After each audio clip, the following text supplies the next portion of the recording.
We're going to talk a little bit about planned giving in particular, but really about your strategies for your organization. And my job in a very short period of time is to change your perspective, not only about planned giving, but about your opportunities. That's what I'm going to try to do. But I really want to talk about raisins. Because really, life is about raisins. Life is about raisins. It's about, raising money, raising children, I should say, and then raising money, and then raising that too. We have a lot to do as nonprofits. Having run nonprofits, and a number of our staff have run nonprofits, so we know the pain and suffering and reward and fulfillment that you go through all the time. And that's why we're talking about the topics of change. But I also want to tell you about sea squirts. I don't know if you can see this, but these are strange little marine animals that live at the bottom of the ocean. They're little cylindrical things that look like little slinkies, and they swim at the bottom, and then they try to find a place to rest, actually to affix themselves for the rest of their lives. Sea squirts, strange little beasts. When they find their rock or the piece of coral, they affix themselves permanently to this piece of rock. And when they do that, they kill everything else on the rock, and they eat their own individual brains, vertebra, and backbone. Because once you are stuck on a rock, you don't need a brain, a backbone, or a vertebra. Because you're just sitting there sucking in the water to eat, and then you die on that rock. So really, you don't want to be a sea squirt. You're here today, so you're not a sea squirt. I can tell you, we meet a lot of sea squirts. I've been on a lot of boards with sea squirts. People that have no longer used their brain or their backbone as a part of their work. And we need to help people move forward. So, planned giving. It's essential for the sustainability of your organizations. Some of you think it's a nice to have. We're going to try to convince you otherwise. But we believe planned giving is absolutely essential to create meaningful gifts and opportunities for donors and the organizations. And there's a lot of excuses why people, including the Museum of Contemporary Art, do not have a planned giving program today. Because, we're busy. We're busy, very busy. We don't know enough rich people. We think it's too complicated. It's very expensive, and nobody wants to talk about death. And we are going to overcome these things. So, what is planned giving? Planned giving, it's not just bequests. That's what I want to help you understand. When we receive the vast majority of the $150 million every year, it is not bequests. We get very few bequests. Planned giving is giving that is planned. It is the giving that happens as a result of life events. People are planning their lives. Things happen in their lives. And in the event that they want to sell their business, their kids are going to college, somebody dies in their family. Things are happening. There's a liquidity event of some sort. People are planning their lives. There are bequests and there are endowments in perpetuity. There are gifts that have income associated with it as it relates to planned giving. So planned giving is much more than bequests. And people say to us all the time, well, we just don't have enough time. You don't understand how busy we are. First of all, who's not busy? Exactly. We're all busy, but what are we doing? I'm not questioning what you're doing is important or not important, but we're all busy. And one of the things that we know is transactions are killing the transformation of our organizations. We need to be thinking as much about transformation, which we do in the community, but about our organizations. And one of the things we're going to convince you is this is the right time for you to make this change. This time will pass too, though. So we have to think about why we need to do it now. We did a study that we issued at the end of December called The Transfer of Wealth and the Future of Philanthropy in Los Angeles, where we studied the amount of wealth in every zip code in LA County, in every spa. And we now have the results of that study. There is $1.3 trillion held by individuals and families in Los Angeles County. There's a full report that's available on our website for free that you can download, and that information's in your packets. And during the next 8 or 9 years, there's going to be $114 billion transferred between individuals. And over the next 50 years, a lot more money. And Los Angeles has a lot of money. We know that. It has a lot of poverty too, but it has a lot of money. And what's interesting is if just 5% of the money transferred by 2020 was turned into philanthropy, it would fund 75% of the nonprofits in LA County for 10 years. There are 32,000 nonprofits in Los Angeles County today. So it's a lot of nonprofits. What's interesting in this report, we don't have time to get into the details of it, Los Angeles is going to have the greatest growth in wealth over the next 50 years, according to the researchers that have studied 2/3 of the country. Bigger than every other part of the country except probably Silicon Valley and New York City. LA is going to surpass all other metropolitan areas in the country. And why is that? Because they have three things that we actually didn't know we had. LA now has, for the second consecutive year, the most entrepreneurs per capita than any other metropolitan area. And entrepreneurs, of course, make more money, and they're worth more money, about 6 times. And here's the most interesting part. LA is the safe harbor to the highest number of immigrants with high education and high net worth. We know we have a diverse community, but we really don't understand it. Even after the 2010 census, the details about that aren't fully understood. But the amount of individuals who come here with money and education who are starting businesses is higher than any other place in the country and maybe in the world. So there's going to be more wealth here, and it's happening right now. We've been seeing it for years. Again, since 2003, by bringing in over $1.6 billion in planned gifts at CCF, we see it every day. In your reports, the reports that are online, is by spa, and this is the San Fernando Valley, for example, that details very specific information about the wealth in the San Fernando Valley. And it will show you that there is tremendous wealth in San Fernando Valley and all parts of Los Angeles. So people say we don't know rich people. And I'm going to tell you right now, one of the key takeaways today is everybody goes, well, where do I meet these rich people? You already know rich people. If you have an individual giving program, you have wealthy people in your roles.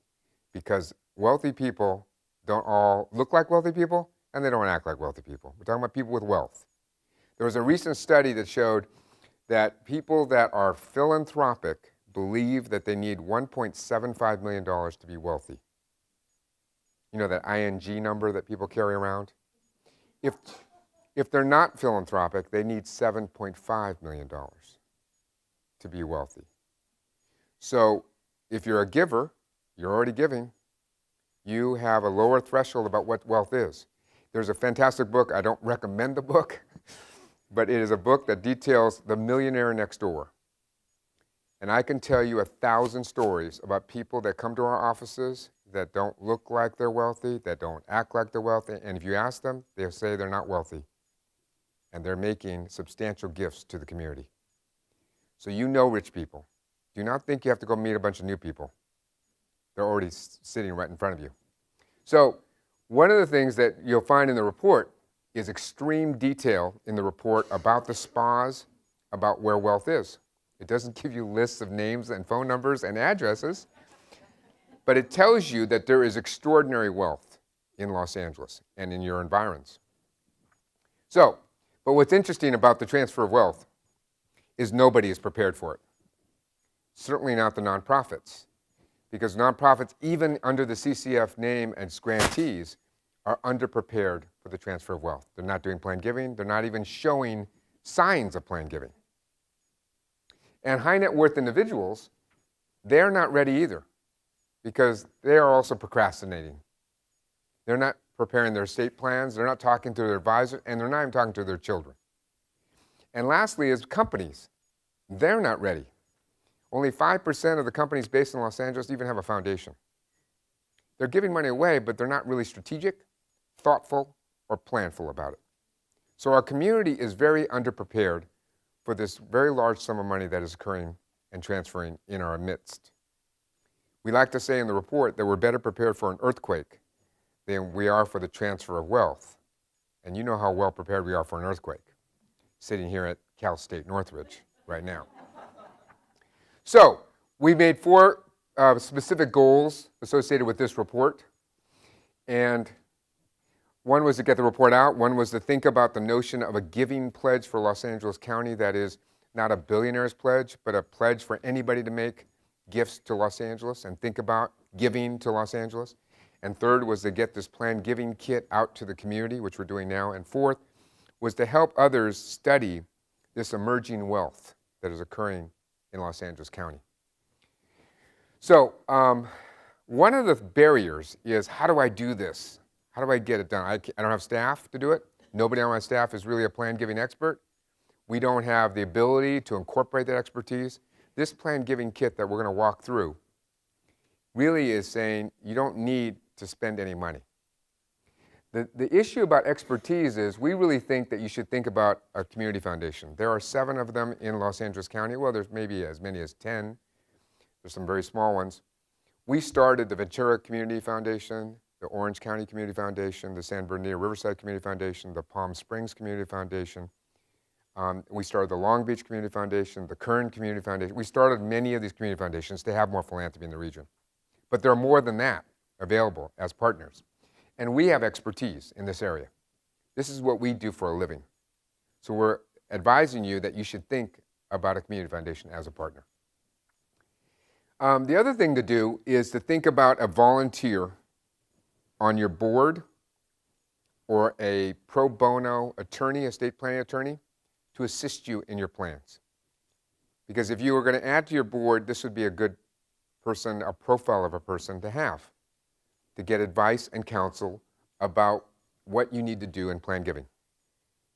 So how do you advance this process is by doing it with somebody else, by partnering. And it's really critical that you think about not just figuring it out by yourself. That's why we're here together today, by the way, in a class. We have to work together to get some of this stuff done. We suggest in the planned giving kit a process, and basically with a community foundation, all you have to do is identify and qualify a donor. If you have a donor and you know they're loyal and passionate about your mission, therefore they're identified and qualified, and they say to you, you know what I'd like to do? I'd like to give you my condo in Yucaipa. And your first thought is, I don't want a condo in Yucaipa, right? But what do you say when somebody says, I'd like to give you my condo in Yucaipa? Thank you very much. I'd love to see your condo in Yucaipa. And then you go back and you go to your partner, community foundation or others, and say, how do we get this condo? What do we do next? Because every complex gift, every planned gift is challenging on the appearance. But what we need to get you to do is to say, if you've identified and qualified a donor, to be able to say yes, and then go figure it out with your partner. And this is the process here. We're not going to go through this. We'll walk through it in a second, but where a community foundation can be your upfront partner. In other words, can you come with us to a meeting with the donor and their advisor? Sure. Can you talk to me on the phone and tell me what I should say? Sure. How much does that cost? Nothing. So you have to think about these resources that are available to you to be able to advance your organizations. So the other thing is a legacy society. How many of you have legacy societies? Okay, a few of you. It's good. So, one of the things I've done in running nonprofits, I was at Big Brothers Big Sisters. I ran the one for the 3 counties. And I was on the board, appointed to the board of the California Community Foundation 10 years ago. And I went to a meeting, they talked about legacy societies. And I said, oh, Big Brothers Big Sisters doesn't have one. Went to a board meeting, and I asked people to raise their hands if they were making a planned gift, and would they be a member of a legacy society. And 11 members of our board raised their hands. And we formed a legacy society that night. The legacy society is the simplest, easiest, best, most symbolic thing you can do. Because what it does cost nothing to do. There's no legal paperwork. It deepens existing relationships. You're thinking of them as an existing donor. And you're really starting a conversation with somebody about the future of your organization. We go through every step you need to do, but it's so simple. Anybody can do it. Any organization of any size can do it. And it is the way of showing off that there is a future, that you're thinking not only about the present, but about the future of your organization. And there are people that have already done this.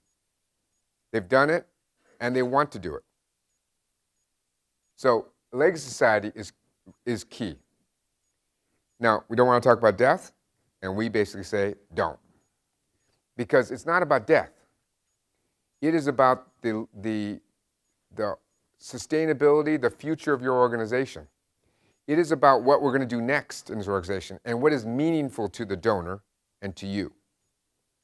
How do we make the gifts really speak to not only the heritage, but about the vision of where you want to go? If we do our jobs, board members, staff, and executive directors, we are going to leave the sandbox, the campsite, a little bit better for the next group that's going to come along.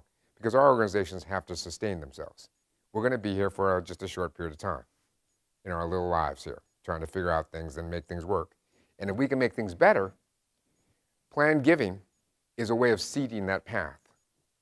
It's about making the people that come after you have a little bit easier time. And we're also talking about the personal legacy of donors. Because donors are also interested in leaving their legacy, in the legacy that you're trying to build for your organizations. The key to all of this and the foundation on which you have to build a planned giving program is an individual fundraising program. Some of you have really good ones. Some of you works in progress. This is where you have to spend your time. If you have 20 people on a roster or 2,000, you have to get to know these people better. And you have to start building from that core and strengthening it. I have just met with a nonprofit who came to one of these workshops. She has a staff of 1/2. That would be her. She has a small board. She has 11 donors. Her total budget is $39,000 a year. She came to us and said she wanted to establish an endowment, which we thought was going to be challenging.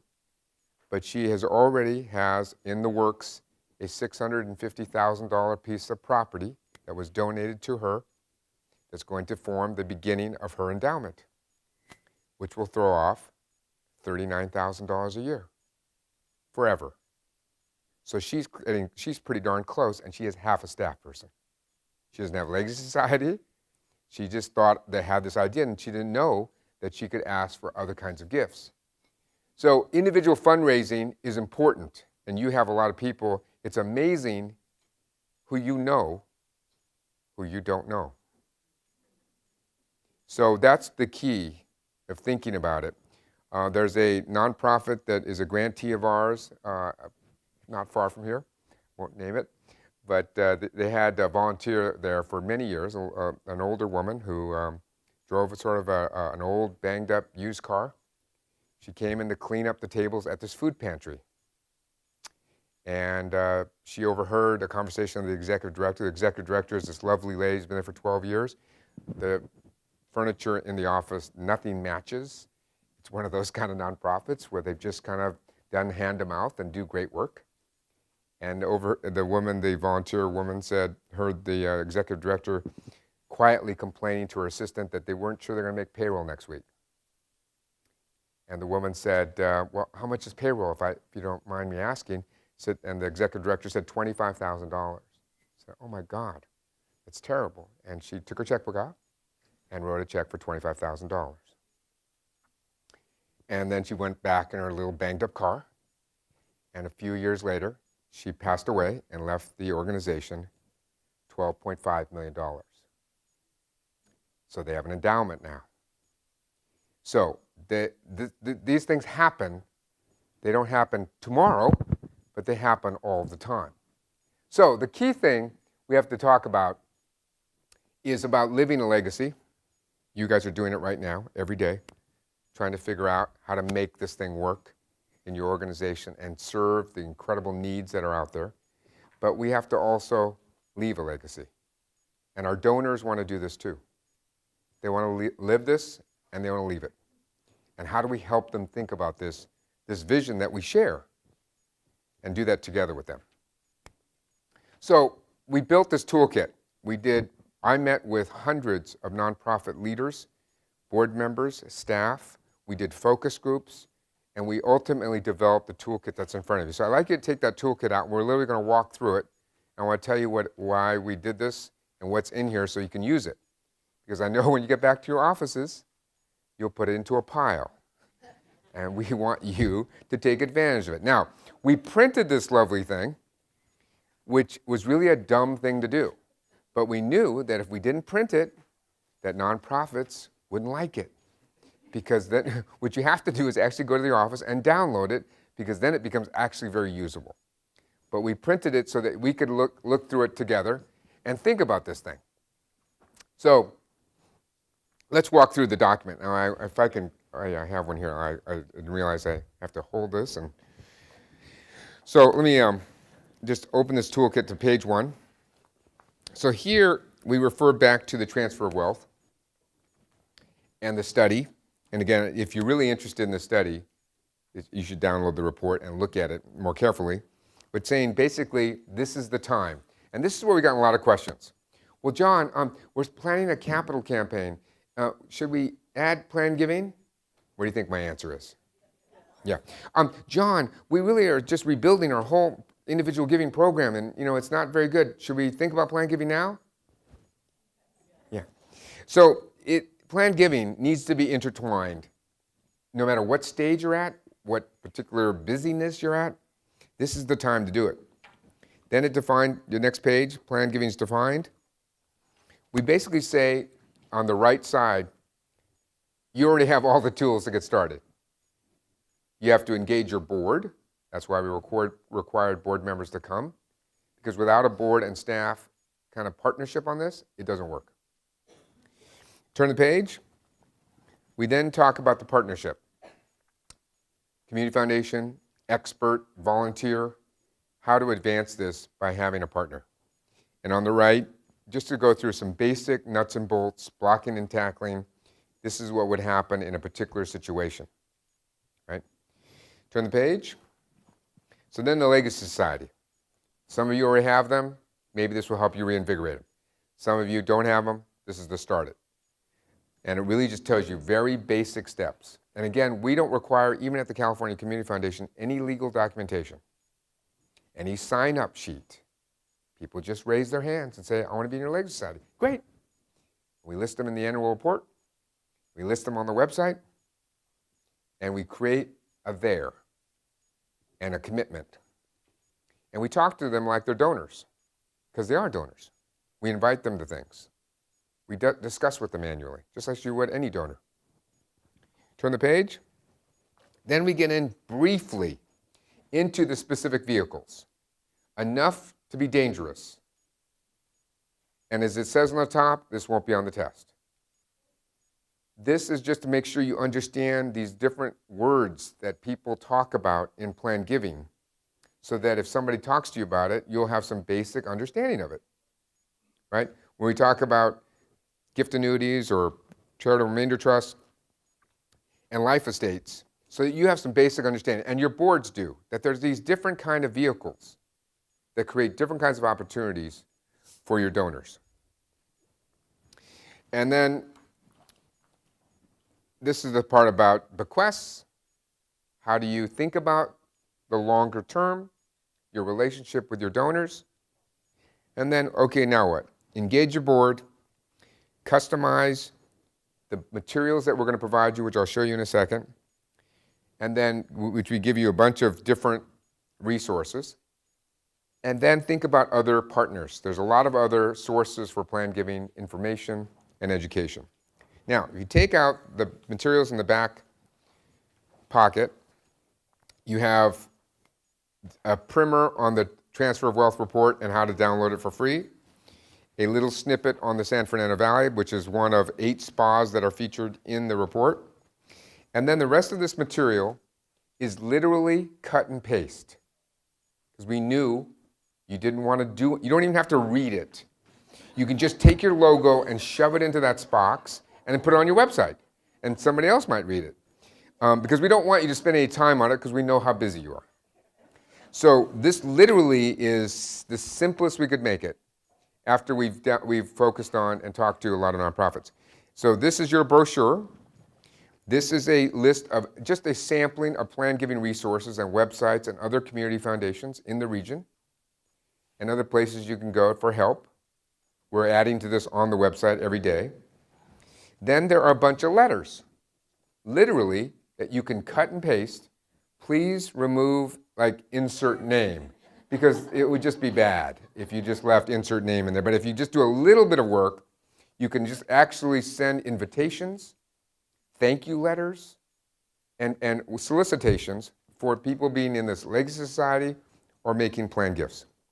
And lastly, at the very back of this packet is your exact language you should use on your website, in your brochures, in your annual report, that you would cut and paste and put everywhere. Because as one of the attendees to one of our sessions runs a theater, and they are putting this in their playbill now.